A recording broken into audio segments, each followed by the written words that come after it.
আজি হৈছে দৌল উৎসৱৰ গণ পৰ্ব। গতিকে এই পৰ্ব উপলক্ষে আজি গোসাঁই ঘৰত অকণমান কাম আছে।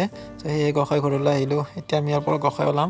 আজিৰ দিনটো অকণমান মহত্বপূৰ্ণ কথা এটা আছে, আপোনালোকৰ আগত প্ৰকাশ কৰিম যে আজিৰ এই দিনটোতে মানে প্ৰহ্লাদক হত্যা কৰাৰ বাবে চেষ্টা কৰা হৈছিল হোলিকাৰ দ্বাৰা। অৰ্থাৎ হিৰণ্যকশিপুৱে হোলিকাক প্ৰহ্লাদক মানে মৰাৰ কাৰণে বহুত চেষ্টা কৰিছিলে। অৱশেষত নোৱাৰি হোলিকাক দায়িত্ব অৰ্পণ কৰিছিলে। তো হোলিকাৰ মানে এনেকুৱা এটা বৰদান আছিলে যিটো তেওঁক মানে জুয়েও নপৰে।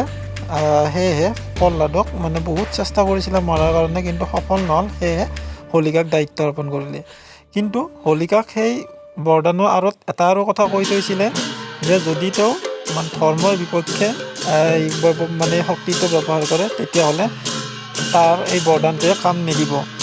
তেনেকৈ ভক্ত প্ৰহ্লাদক কোচত লৈ হোলিকাই অগ্নিত মানে তেওঁ বহি গ'ল। মানে প্ৰহ্লাদ আছিলে বিষ্ণু ভক্ত।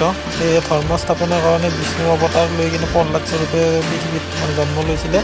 তেনেকৈ ধৰ্মৰ বিপক্ষে যোৱাৰ লগে লগে প্ৰহ্লাদ বাচি গ'ল আৰু হোলিকা সেই জুইতে দহন হ'ল। ইয়াতে সেই পৰিঘটনাটো থুলমূলকৈ ৰাইজৰ দ্বাৰা মানে ইয়াতে প্ৰকাশ কৰা হয়।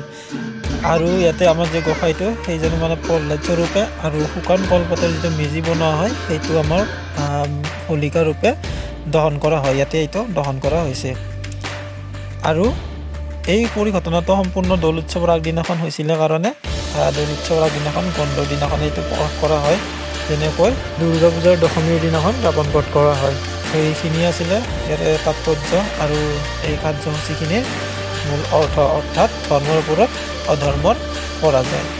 আৰু এইবিলাক কাৰ্যসূচী আমাৰ ৰাইজৰ লগত সম্পূৰ্ণ হোৱাৰ পিছত আমি সকলোৱে গায়ন বায়নে লগ লাগে নাম প্ৰসংগৰ কাৰ্যসূচীখিনি আমি শেষ কৰিলোঁ। লগতে দৌল উৎসৱৰ শুভকামনা আৰু ৰঙৰ উৎসৱ হোলীলৈ সকলোকে আন্তৰিক শুভেচ্ছা জনালোঁ। ধন্যবাদ।